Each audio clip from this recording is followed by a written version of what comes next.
So Rekindling the Sacred Fires is by far my favorite chapter in the book. And I loved it because the way that trip came about was just astounding to me. It, again, fell in my lap, as all things spirit do. And when I was able to finally set forth on that trip, for the one thing, I was incredibly, I had to do a lot of things in order to get my kids situated and even be able to set foot onto that trip. And so there was a lot of, hustle and bustle that was happening. I was able to get out of Jackson. I was flying from Jackson into Chicago, then to New York, then to Egypt. They were able to get me into Chicago, but they couldn't get me further than that. And all that I knew is that I was going to be able to be in Chicago, and I was eventually going to make my way there.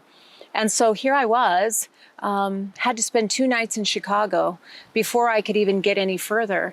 My brandy brain was really nervous and upset about this delay, but at the same time, once I was there in Chicago, it dawned on me that I needed that time to anchor in and regroup and get myself centered, because the caliber of what was about to happen in Egypt was unprecedented in my life, and even unprecedented for a lot of the people that were there.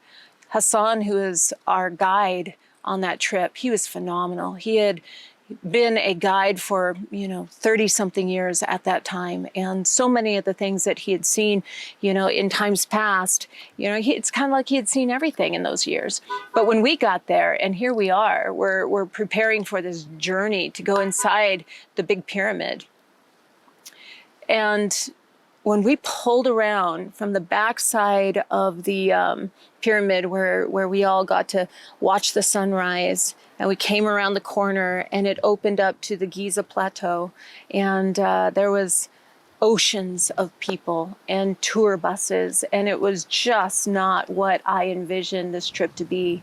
But the minute we all stepped foot out of that bus and all the electricity on the entire Giza Plateau went down, all of a sudden it was on. You could feel spirit in the air. You could feel that there was something much bigger than us navigating. And Hassan got on his mic and called, the head people and said, well, they've got some headlamps and some lights. Can they go in?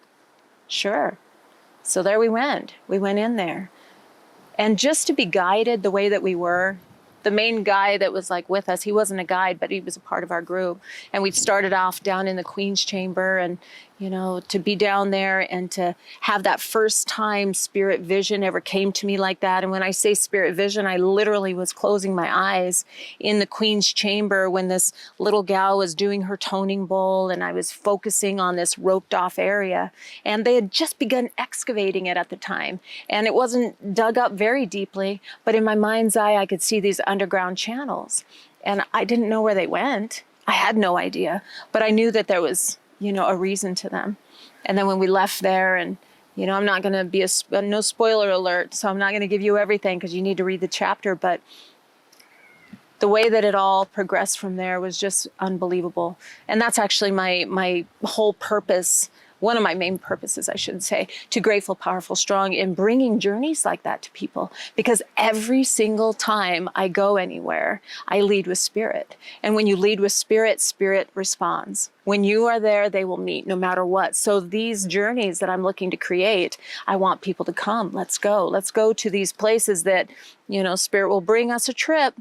And when we get there, we'll know what's going to happen. But until we get there, don't ask me what the itinerary is. I'll have the broad strokes for you, but I'm not going to have the intimate stuff, because all those things, all those minute details, Spirit's going to take care of. And as they do every single time.